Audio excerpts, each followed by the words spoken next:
Jambo la tano ambalo natakiwa kulizingatia kwenye maisha yako. Jambo la tano, kuwa sawa na watu ambao hata hawakuungi mkono. Yaani watu hawakuungi mkono, wewe kuwa nao tu sawa. Usiwachukie, usiwahukumu. Hawakuungi mkono lakini wewe kuwa nao sawa tu, mnacheka, mnafurahi. Kwa sababu hata wao wenyewe hawajiamini. Yaani wao wenyewe tu hawajiamini kwa sababu hawakuungi mkono. Wangekuwa wanajiamini wenyewe, wangeona kile unachokifanya kama ni kitu cha maana, lakini wenyewe pia hawajiungi mkono. Kwa hiyo kuwa nao sawa. Jambo la sita, sio kila kitu kitakuwa sawa na mipango yako. Vingine vitavurugika hapo katikati.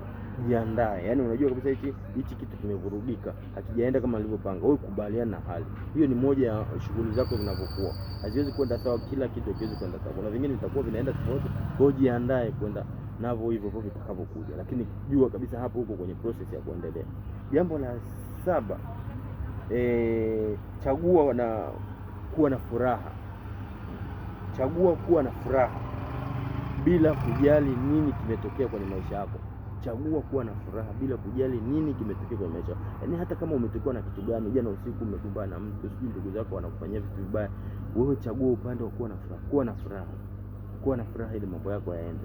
Chagua upande wa furaha. Wewe uchagua upande ule ambao una mambo mabaya. Jambo la mwisho kabisa la kuzingatia, usipoteze muda kwa vitu ambavyo huziwezi. Zingatia hilo. Usipoteze muda kwa mambo ambayo huyawezi. Fanya yale mambo unayoweza. Hayo ambayo huyawezi usipoteze muda kuendelea nayo, kuhangaika nao. Kumbuka mimi nakimalizia nasema kwamba pia ishi. Sababu hujaja duniani kuteseka, pia ishi.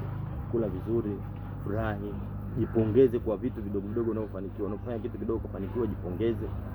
Jipongeze. Ukisema kujipongeza unaweza kujipongeza kwa maana leo kidogo najipongeza kwa swala hilo nifanya kwa wewe. Kwa hiyo jitahidi sana kufanya. Mimi kwa leo namalizia hapo.